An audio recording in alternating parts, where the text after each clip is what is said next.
Me likey horns. I always, when guys hit a high note like that on a trumpet, I always expect like something to like blow out the side of their head. It's like, ow. I used to, when I was a kid, I used to watch Al Hurt when he'd be like on the Tonight Show, and Al would have these big veins on the side of his forehead just pop out. It's like, man's gonna die right here on television. Yeah, while he's blowing that high C. Yeah, he did. He got kind of puffy. Yeah. Dizzy Gillespie, I think, was unparalleled as far as being puffy. Dizzy Gillespie actually kind of managed to stretch over time the muscles in his cheeks. Someone watching right now is going, who the hell is Dizzy Gillespie? Oh, he was that great. He was that great pitcher for Milwaukee, wasn't he? Yeah, that was Dizzy D. No, he went on to make sausage. That guy. No, it's Jimmy D. Oh, I am telling you, this freaks me out every time. They are rerunning old Jimmy Dean breakfast commercials. Marianne and I are like, just hearing his voice, it's like, from beyond the grave, Jimmy D. And there's a line in one of them, oh, great to be alive on a beautiful morning like this. Jimmy, but you're not. You be Dave. You be Dave. Hey, welcome. This is the of course, EXILES Podcast. And, yeah. I'd say we're glad to be here, but honestly, I'm glad to be anywhere this morning. It's just, wow. Good job on the weather forecast, guys. All of you. Diane called it this morning. Yeah, but last night they were all like, oh, it's going to be a mostly sunny day until we have some scattered afternoon showers. And then about an hour and a half after they got off the air, the sky opened up, and it hasn't stopped. Well, like I said, this morning, we had it. Excuse me, I had turned my mic off for a second. You got your what? I'm repositioning. You got my microphone is in an awkward place. Your microphone is not teenage. It's not in the M spot. Is that better? Is that better? Yeah, that's better. So, as you can see, our good friend, attorney at law, Franz Borchardt, is with us once again because we're going to talk some legal stuff. Legal stuff. There's what I'm finding right now, and maybe I'm off base, but what I think is happening, we're seeing a lot of things where things are occurring, and America in general is not concerned about the facts. They're not concerned about the legal aspects. All they're concerned about is, as they say, the feels. It's all about the feels. And can a country run like this, where everybody's more worried about how they feel about things than how things actually are? We got a current case now with LSU, where LSU has first. They took a position of not much we could do about First Amendment issues. You want to give them the background? Yeah, on that? Here's the deal. There's this bonehead kid from West Monroe, Louisiana, and he's driving. He's incoming fresh. Yeah, he is. He has been accepted into the freshman class this fall, and he's driving around his pick-em-up truck, I think, and he just goes, "I hate bleeps. I don't like bleeps. I hate bleeps." He's just on and on. Well, brother, you are moving to the wrong town to go to college. Yeah, well, where should he be going? Iowa? I don't know. But yeah, find some place where there are no bleeps. Yeah, but anyway, idiot. This gets posted, and there are a number of LSU students that were offended by this. And I watched a couple of them who talked to news media, and they seem like very nice people. And they want the university. Some of them, I'm sure, are very nice people. They want the university to do something about it. One of them said that he should be denied admission to LSU. Now, the interim president, who is an attorney, I come to find out. Mr. Callaghan. Yeah. Is it Galligan or Callaghan? Gallaghan. Yeah. No relation. So, not to be confused with Gallagher. Yeah. Or the Culligan man. Hey, Culligan man. You don't remember that either. But anyway, he released a statement originally that was absolutely on point. He said, as despicable as this post is, as hurtful as the language, it is a constitutionally guaranteed right of free speech, and we cannot deny him admission to LSU or take any other action because it is a free speech issue under both the Constitution of the United States and of Louisiana, and as a public university, that's it. We just have to let it go.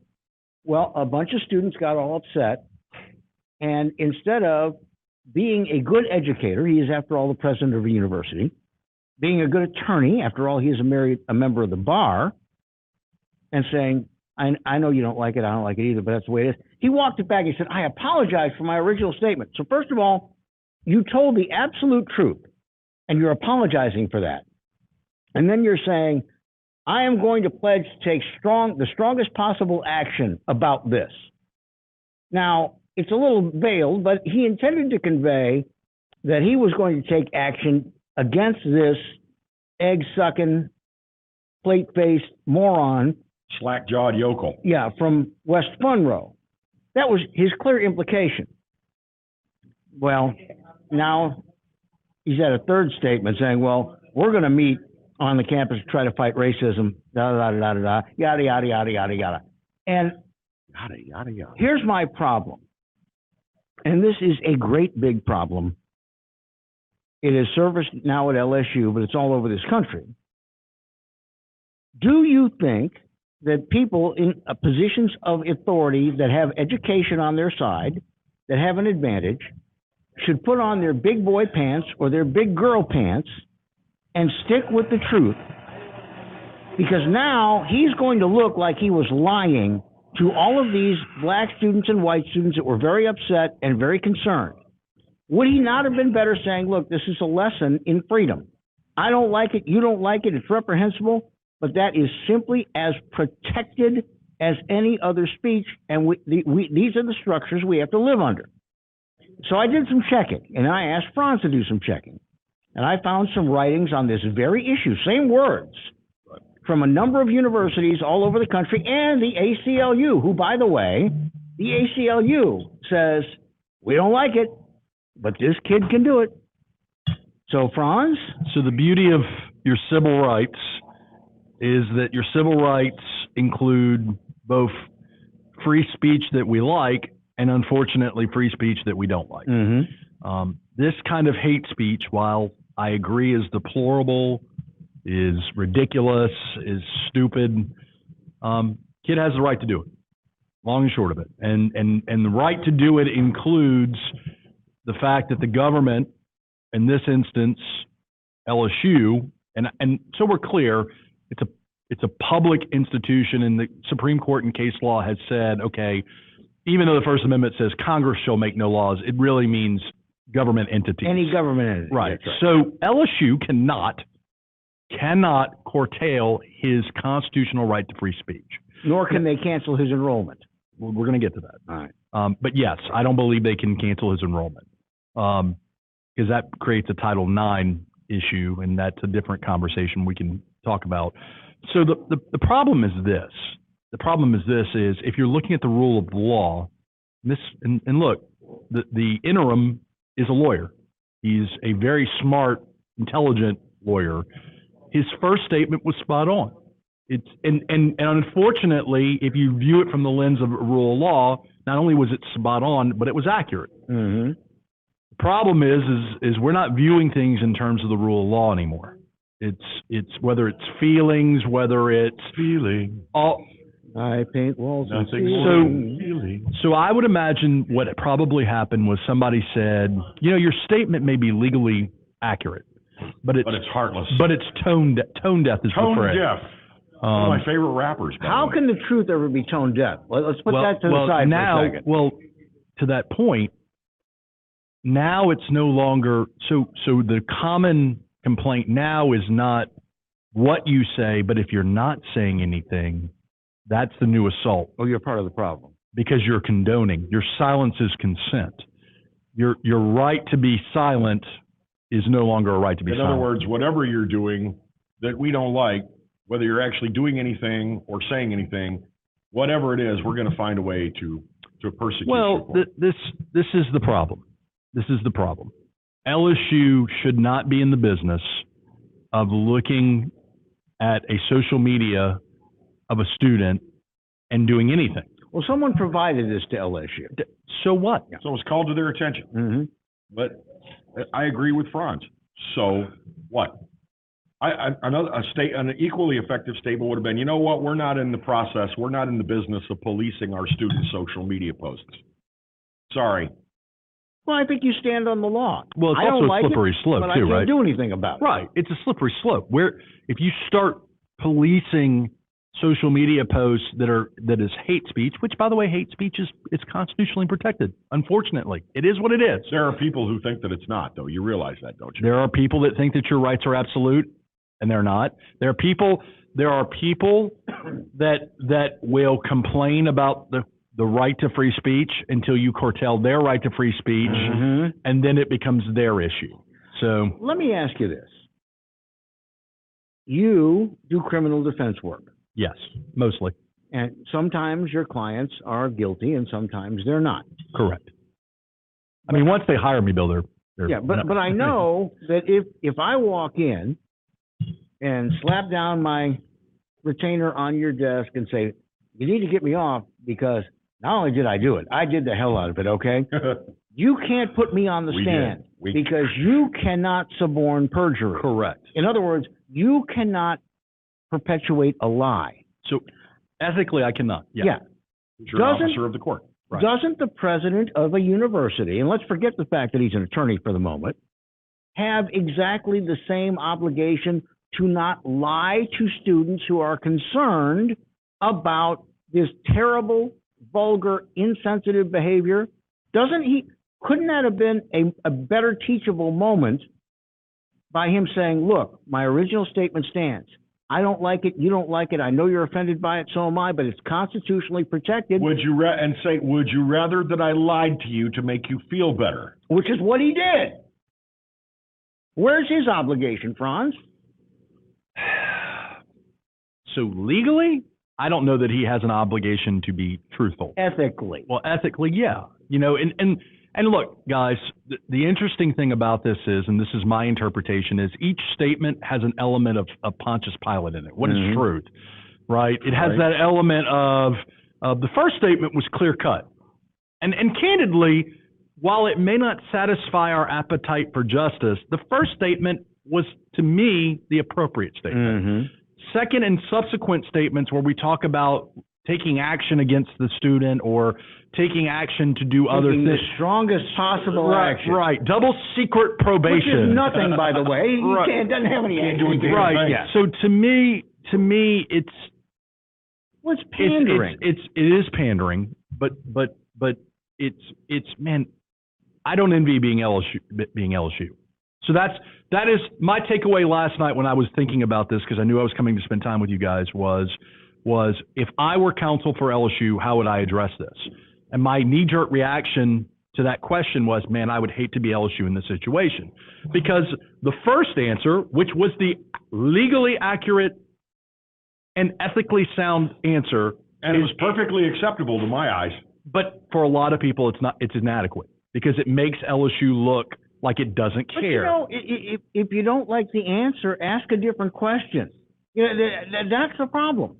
Sometimes the answer is distasteful. Sometimes the answer makes people feel unloved. Sometimes it makes them frustrated. But the answer is always the answer in cases like this. So I have the luxury when I get asked to do legal commentary, where you ask me what the law is on something and I answer it. And if you look disgusted at my answer, I can smile and say, I can see that you're unhappy with this. You know, you could talk to your legislature and you can lobby to get the law changed. Okay. But for now, it's the law. It is the law. Constitutionally. And by the way, no one has talked about this yet. And look, I may be on Mars on this. This kid, whether we like it or not, this kid has a Title IX right to access to education. Now, Title IX, for those who don't know, Title IX, traditionally we think of it in sports, but more recently it's sexual assault, rape. It's does the student have an environment that allows he or she to have an equal access to education? And if LSU cancels this student, cancel culture, if LSU cancels this student, they are positioning themselves to be sued by this student. Isn't that ironic? The guy that's making horrible, stupid hate speech is about to have a cause of action against LSU. You took my money and admitted me to your university. But made it impossible for me to get an education because of your actions. Right. It's silly. And I mean, LSU, what he could have done is he could have prefaced that initial statement with, despite any personal feelings that we may have, we have to deal with things by the letter of the law. And the letter of the law says this kid's free to be a jackass if he wants to be. You're absolutely right, Kevin. We've often had the conversation, all three of us, being an asshole. I can say that word in the podcast. Yeah, being an asshole does not necessarily violate a law, right? In and of itself. Well, right. There's a consequence to being an asshole. I don't look for those. Just make certain. I don't think anybody at this table is condoning this kid. I mean, are you not picking up that vibe? We think he's a jackass, right? But in America, you have the right to free speech, even if your speech makes you a jackass. Well, and I don't know if you got a chance to look through it, but I gave you a bunch of articles to look at this morning. One of them was from Georgetown School of Law. Now Georgetown's private though, right? Private, the Jesuits. Right. That's an entirely different situation. That's a different conversation. But yeah. God's Marines Right. run Georgetown. But what they said, the crux of the argument from that professor is that not only does it violate the letter and the spirit of Constitution to censor someone's speech because you find it unacceptable or vulgar or rude or discriminatory or hateful, that a university has a better obligation to the philosophical idea of education where you really shouldn't censor anybody's speech unless it's in the commission of a crime or incitement to a crime, because that's what universities are supposed to be all about, Right. having all points of view. Now, again, I'm going to go out on a limb here. I can take it. I can take it if somebody speaks hatefully and I judge it for what it is, and you're not going to convince me to be hateful. But I'm one of those that happens to agree that just because you don't like words somebody else uses, or you draw an inference from them that you think is hateful or discriminatory, that it should be banned. See, I don't think that. I really believe that there is no such thing as bad words unless it's Kevin looking at me and I'm looking at you and Kevin says, shoot him, pull the trigger. That's bad words. Inciting a crime. Yeah. Now let's say this. Wow. Inciting a crime to the point of an assault or a violent act, well, that again falls. What's the classic example of unprotected speech? You can't shout fire in a crowded theater. Right. Yeah. Okay. Because it would incite panic. So that is not protected. If the conversation or dialogue is in that positioning, it's not protected speech. Well, the Supreme Court of the United States ruled that out-and-out hate speech is not unprotected. There is no such thing as a criminal act because of hate speech. They ruled that in 2002. Correct. But we don't like to talk about that, particularly to people. You know, The law doesn't matter. well, when you're, I mean, come on. when you're a college kid, you are looking for all kinds of things. And one of them is education and leadership, and sometimes it's leadership that you find out later you shouldn't be following. But I saw television interviews with a couple of these LSU students.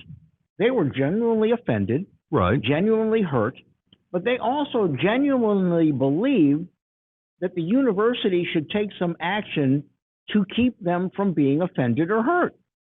And see, that's where this president could have come in and helped these students understand the situation morally, ethically, and legally the way we have it. Instead, these kids are now going to say, well, he said he was going to take strong action after we complained, and this kid sitting next to me in college algebra, he lied. So I believe what we have here is, under normal circumstances, take, for example, the lady in New York that called the police on the African American saying that he was assaulted. Yeah. What we normally have is, in the cancel culture that we live in, we have the opportunity to destroy people. They lose their job, they're ostracized, there's violence threats, and social media is people behind the keyboard are generally content with that. Here, we have an 17 or 18-year-old who the consequence right now, there can be no consequences to this kid in terms of his academic standing, lest there be a lawsuit against the university. And so I think what happened was people started realizing this kid's going to, quote unquote, get away with it. whether legally he should be able to get away with it or not. And I think that is what was the catalyst for, and by the way, man, and I'm not excusing this guy, but man, I did stupid stuff when I was 18. I wasn't fully developed. Oh. I went to college to get an education. To me, for some of these young people, and for this old man of 60 years, social media can be like playing with a loaded gun. Yeah. I mean, you can wind up blowing off your toe. I mean, or worse. I was telling Bill before we got started, when we were setting all the equipment up, it's like, I can't tell you how many times I have typed something in on Facebook as a response to someone else's post, and then thought, nope. Probably for the best that I not post this. Backspace, gone.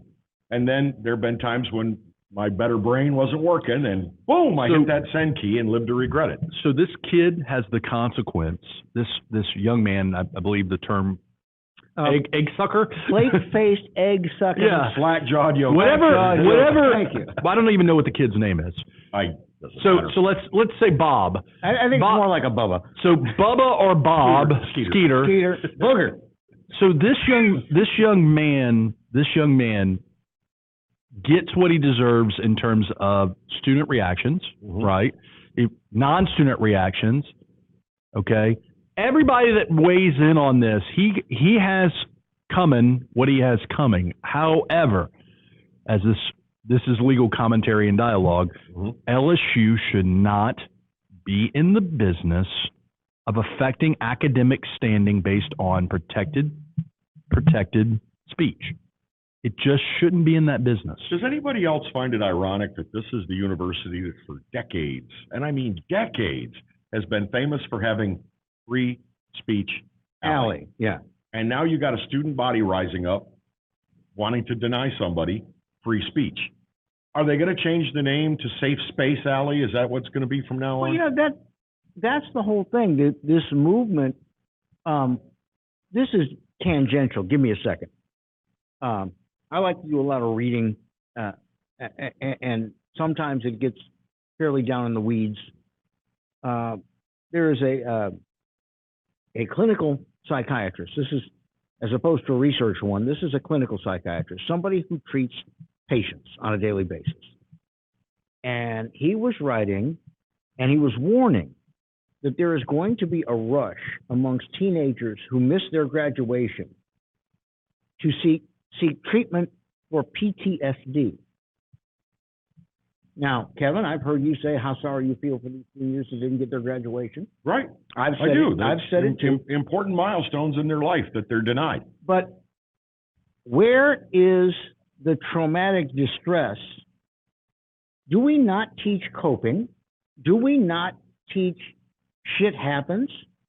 Do we have an entire generation which one day is going to be taking care of us that have never been told that sometimes you get handed a bad hand, you roll with it, and it goes away? And this is a clinical psychiatrist. He treats people.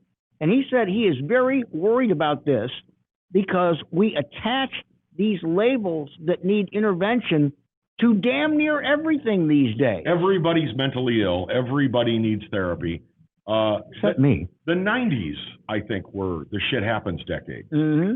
And the 90s were a decade where a lot of people were like doing their own thing. And if something was unpleasant, you'd say, you know what, shit happens, roll with it. And but then somewhere along the line, during the first decade of the 21st, we started to get this touchy-feely sort of vibe going on, where everything is about how you feel about things. And I'm sorry, but we live in a world of facts and figures, and we can't afford to let our feelings get in the way of certain realities of life. That's why we have laws. So I got asked the question yesterday in preparation for this conversation: does the cultural climate affect your First Amendment rights? And it was an easy answer: no. Now, a cultural climate, what's happening in the 60s versus the 80s and the 90s may affect how our worldview of certain things. Gay marriage, for example. We saw our worldview on gay marriage, same-sex marriage, evolve to the point that the Supreme Court made a decision based on that, right? However, until the Supreme Court makes a decision on something, we have to rely on what the law is. We call it precedent, stare decisis, whatever words we need to be able to rely on decisions. Now, what's problematic is our Supreme Court has made comments recently that says, we don't have to follow our own decision making. Mm-hmm. But you need to know, candidly, okay, I can say certain things, and constitutionally it's okay for me to say these things because historically this is what the court has said. And so if we just change that because there's a new climate without a decision, a court decision, that puts us all in a very precarious situation. Well, and the thing is, when it comes to speech, action, law, climate, culture, all of these things, this guy, the consequences of his rude, crude, banal behavior may well come at the hands of his peer group. Correct. And those will be supported because I don't think the university can refuse if I go back to school and I say, I don't want to share a dorm room with this guy. He's a loudmouth racist. I don't need to be subjected to that. And the university will say, you're right. Or when somebody says in chemistry, I'm not going to be his lab partner. I think the guy's a nut cup and I think he's dangerous and here's why. And they're going to say, okay, you got to find something else. His consequences will be perfectly ethical, legal, and moral, but handed out by his peer group. Well, therein lies an interesting conversation, gentlemen, because while you are correct about the consequences of his peer group, if the university contributes to that consequence, then does he not have a questionable, or not questionable, strike that, does he not have a potential Title IX issue where all of a sudden the university, and by the way, Slapsy Maxie, remember Max Gruber? Oh, yeah. You're Slapsy Maxie, right? Max Gruber. The theory of that lawsuit against LSU is a Title IX lawsuit. So all of a sudden, if LSU contributes to the inability of this kid to get an education, which, by the way, distracts from the reality of what he said. If LSU doesn't get involved and he makes a asinine racist comment, which he has, and he gets a peer group consequence from that, that's on him. But if LSU contributes to that consequence, then all of a sudden his access to education gets modified, which citizens out in the real world may not give two shits about, but legally, that puts him set up for a potential payday. And as our friend Jack C. said earlier in the conversation, he'd better have his health insurance paid up if he's going to go ahead and attend LSU. Well, because people are going to know who he is. If I were him at this point, I'd ask for my tuition back and go attend another school. He posted it. There's another good object lesson here. You own it. Live with it. Yeah. Isn't that you? Isn't that your face? Isn't that your voice? Wasn't that you blurting all that out? I didn't agree with the interim president jumping out with a second statement. I thought the first statement said it all, and it was a good statement to come from the interim president. The guy's the interim president of LSU. Nobody's offering him the job full-time. I think Bill said he doesn't want the job full-time. So he's got every right to punt on this one. Every right in the world to punt on this one. And just cite school policy, boom. So I don't know how the internal decision-making process happens behind the scenes at LSU. I've seen the decision-making process, but I don't have an understanding of how that decision... Nobody likes to watch the sausages being made. Right. But I will tell you, this is different than the hazing issues where LSU came down strongly against hazing, which is not a protected activity. I know. Here's the whole thing. I think what this comes down to, and I don't think this is the only incident like this in the nation. There will be more if there haven't already been. It can be summed up in a line from a movie that we'll never see again, by the way, Blazing Saddles. We got to protect our phony baloney jobs here. Harumph, harumph, harumph. I actually saw it on editing. When will Blazing Saddles? I had this conversation with another personality this morning. When will Blazing Saddles be canceled from cancel culture? Cancel culture. Because you could not have a Blazing Saddles movie today. That's what I said. Mel Brooks. We'll never see it again. Yeah, Mel Brooks got away with it. Even though the hero of the movie was an African American who outsmarted all the government functionaries, all the dumb white racists, and he managed to triumph. Right. Yeah, but then there was that word. Mm-hmm. And I'm going to talk about the double standard, probably get myself in trouble. That word is only okay if you happen to be a person of color. And that's a terrible double standard. If it's a terrible, terrible word, we should seek to excise it from the culture and the lexicon altogether. We shouldn't feel like I can use it, but you can't. That's a terrible double standard to show America. But yet, there are black filmmakers who make black films where that word is all over the place. And that's an okay thing, but if a white filmmaker or a white actor utters it, it's a crime that cries out to heaven. Well, and we got to get beyond these kinds of silly notions. And the irony is, Mel Brooks, comedian, but also satirist. Mm-hmm. And so satire, which is also constitutionally protected, satire, what's the point of satire? It's the court jester looking at the king and saying, these are all the things that are wrong with you. And if anybody else says it, then they get killed. Off with their heads. Yeah, off of their heads. But the jester can say it because it's satire and comedy. Mm-hmm. But here's the royal fool. Here's the thing. You know, was it you, Kevin, that said that the networks have said they won't show Gone with the Wind? Well, it's all. Franz was talking about cancel culture. A couple of television networks have said Gone with the Wind is part of our library. We will not show it anymore, ever. I'm waiting for other films to fall in line. Anything that's set during the Civil War, unless it's made by a black filmmaker, is not going to be able to be shown. Can we extend that to anything that's got Matthew Broderick in it, except for Ferris Bueller? Did you know this? Producers. This is not racial. This is just the cancel culture, and let's pretend things don't exist anymore. And Tommy brought it up. Warner Brothers has started producing classic Looney Tunes cartoons again. No shotgun for Elmer Fudd. Yosemite Sam and Elmer Fudd no longer have guns. Yeah. Because guns! That's why. Do you know that Mickey, if you watch early Disney cartoons, there's a few episodes where Mickey is carrying a rifle or a shotgun. He's hunting. So that's what the whole thing with Elmer Fudd was. He was this bumbling hunter who was trying to back a rabbit. What's the phrase? I can't think of the cowboy, Gene Wilder. Where he was the kid.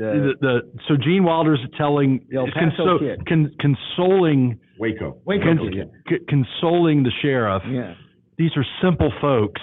People of the land. People of the land. You know, morons. That's what I feel like.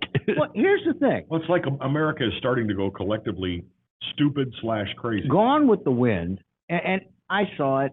Everybody had to see it. Quite frankly, it bored me to death. Okay, it's a long movie. It's a long movie. It as my mother-in-law would have said, as long as a wounded snake. Yeah, it bored me to death. And on and on. But the fact of the matter is, the slaves were the heroes, and the plantation. I don't think slavery was glorified in that film. No, they were the heroes, and the plantation owners showed themselves for their petty, foolish, narcissistic lifestyles, and it showed how it took, Miss Prissy, Butterfly McQueen, by the way, got an Oscar for that at a time when no black actor had ever gotten an Oscar. And I forget the name of the head of the house. Played the mammy. No, the male. How they pulled Miss Scarlett and her relatives together and rebuilt that, but they were the heroes in that movie. But we want to trash that because it shows a depiction of the Old South with the haves and the have-nots, with the slaves and the slave owners. And this is the kind of thing we do at our own peril in this nation. And well, the first time I watched Blazing Saddles, and that movie's 30 years old, maybe more. Probably older than that. 1975. Yeah. Okay. I was laughing my butt off at the white bureaucrats that were being sliced, diced, and pureed by Cleavon Little and his bunch. I saw it for what it was. 74, 36 years ago. It was a great. It was It was a great send up of a satirical look at the culture of the time. Okay. It was a great send up. But Ron's made a great point. Blazing Saddles could never be made today if the film were under construction and anything was known, under production rather, and anything was known about it at the time in advance, they'd be picketing the set. Well, Blazing Saddles could not be made today, and and simply by the fact that Blazing Saddles could be remade in a shot-by-shot remake if it were a black filmmaker. mm-hmm. This is the double standard I'm talking to you about. If Anton Fuqua decided, I'm going to make a shot-by-shot remake of Blazing Saddles, everybody said, great! But, if it were Mel Brooks' son or, some other comedy director, it'd be like, why you want to dredge that up? But, the thing that bothers me the most, Kevin, is they cannot show all the films that they choose. They can be outraged over tweets or Facebook posts as much as they want. That is not going to change anything that I personally believe sorely needs changing in America. What changes things in America is not movies, it's not Facebook posts. What changes things in America is every individual who takes it to heart and says, enough, enough, enough. We have got to be better to each other. We've got to be more understanding to each other, but we also have to educate each other. And we have to be more instructive to each other. And we have got to sometimes disagree, but we've got to work for a resolution rather than just walking away, being all offended, tears in our eyes or red in our face, and never speak to that person again. That's what's going to work. I'm going to share a couple of comments here. First, Don Weathers says, the silent majority disagrees with all this political correctness BS. Yes, I know, but the silent majority are, if you ask the right people, a bunch of racists. But he goes on to say, intolerance of the left is you agree with them or you are wrong. This is something that Rush Limbaugh talked about last week on his radio program. He says, I don't believe in white supremacy. I think that true white supremacists are extreme minority, they're marginalized, and they have to keep on the down low lest the majority of us just shout them down. But what there is in this country is liberal supremacy, where their thoughts, their impressions, their opinions are hold supreme, and if you disagree with them, you must be shut down. Cancel culture. Lance offers this. We were talking about Gone with the Wind. So no Gone with the Wind, but Moses and the Ten Commandments are okay. What's Moses and the Ten Commandments about? Those are Jewish slaves, though. Yeah, slavery is slavery, though, Lance says, no matter what the race. So Moses goes up to the mountain. There's fire and there's brimstone. Oh, no. He's got a good point, though. If Yeah. we're going to censor our entertainment because it contains things that we find unpleasant, like slavery, which I'm of the feeling that we must be reminded of this so we don't repeat it. Well, therein lies the problem of historical revisionism. Erasing history doesn't change it. No, You can put it. you're going to repeat it. Yeah, you can put it under the rug if you'd like, but it doesn't fix anything, right? Mm-hmm. By the way, let's talk about something else that's going on right now. Calls all over the nation in cities completely unaffected by the horror in Minneapolis. Defund the police. Phoenix, Arizona, defund the police. Los Angeles, California, defund the police. Every major city that's seeing defund the police. Now, speaking of history repeating itself, I remember a country called Germany that defunded the police back in the 1930s because they had a new police force called the Gestapo. Yeah, that was ready to take over. they replaced the police. Here's the whole thing. You take this way too seriously. Do you think for one moment that everybody that's yelling and screaming right now is actually going to, at long last, take over these cities? The fact is, the Minneapolis City Council has a veto-proof majority, and everybody, including the governor, is telling them they can't do it because the city charter says you must have a police force and it must be funded at a level that will assure protection throughout your incorporated area. So again, The city council thinks they can vote to disband their police. but though, in they've been Minneapolis. told that they can't, that it will not happen. And a lot of this stuff, like in Los Angeles, what they're doing is they're actually helping the police. They're taking money that is being spent for the police, which is not their job and they're not real good at, try though they might, to provide social services, and they're putting it into social service area. The thing is, throughout the history of demonstrations in this country, they have never, ever been able to accomplish crap like this. But it makes great talking points, and people rally and they scream. And you look at the people that are rallying and screaming, they don't have any political clout. They don't make contributions. Well, Half of them don't vote. you asked me what I thought about the people holding those signs and rallying and screaming. I think probably something like 4 out of 10 of them are collecting a paycheck for this so they can buy their next tattoo or their next bag of weed. But you know what? That's okay too. I don't care about that. What I care about is that people of good faith and goodwill do not lose focus on what the real problem is. And I go back to the real problem is solved by individuals, all of us, about learning to treat each other better, learning to have a more critical eye about those who govern, learning to have the ability to talk with our representatives, our police forces, learning to bridge the gap between races and genders and preferences, and being sensible about this. Because you know what? Defunding the police is never going to happen anywhere.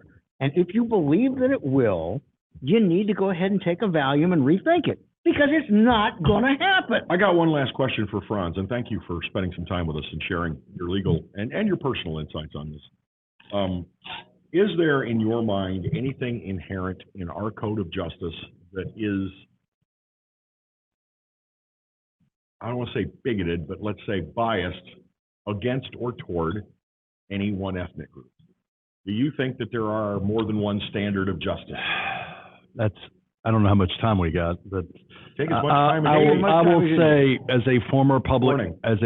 public defender, as a former prosecutor, I think the system is lopsided with regard to the economics of your financial positioning. Mm-hmm. So yes, with In regard, other words, there is it's more about whether you can afford a good defense than anything else.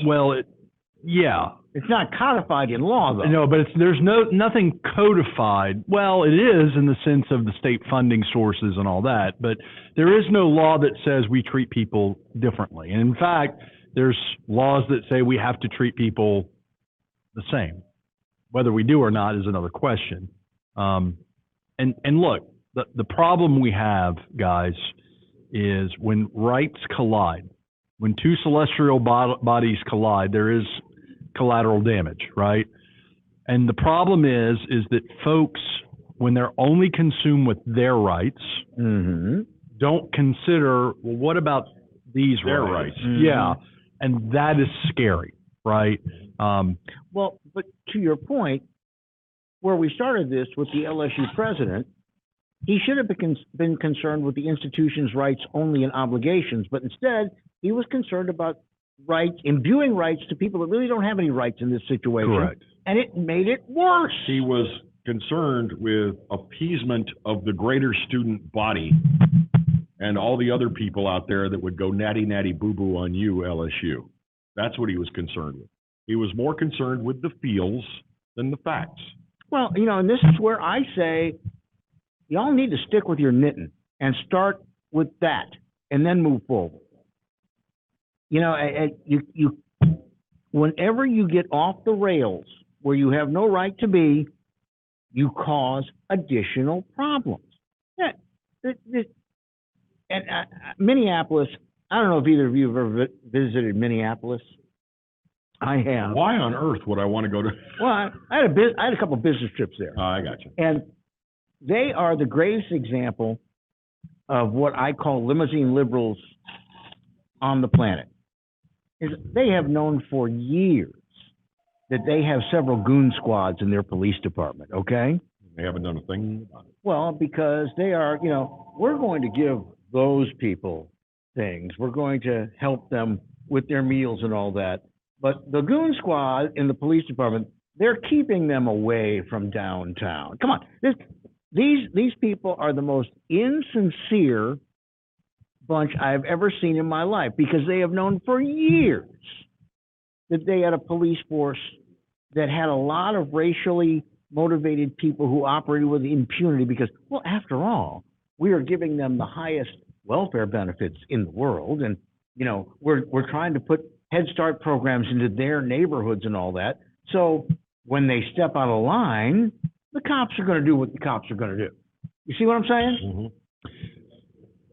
Accountability is a good thing, gentlemen, but we're holding people accountable on non-legal standards that it doesn't work, right? Can you be held accountable for the actions of another person, though, that you're not directly, I mean, yes, in some cases. Well, LSU, in this instance, LSU embraced accountability by inserting themselves in a situation where they didn't.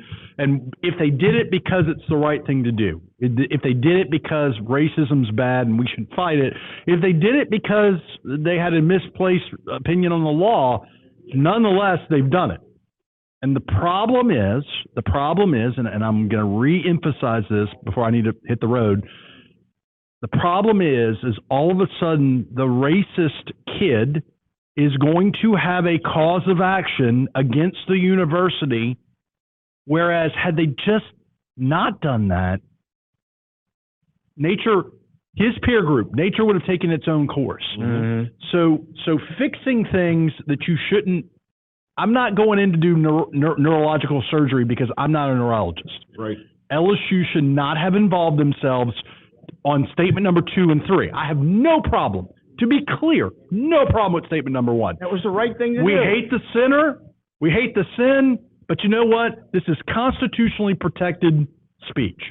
And I'm sorry, in some situations, it's okay to be tone deaf.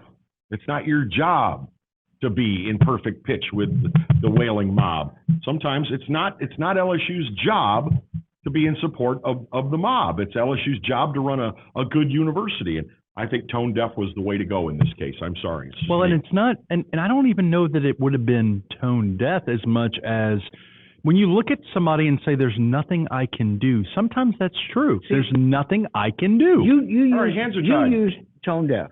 Yeah.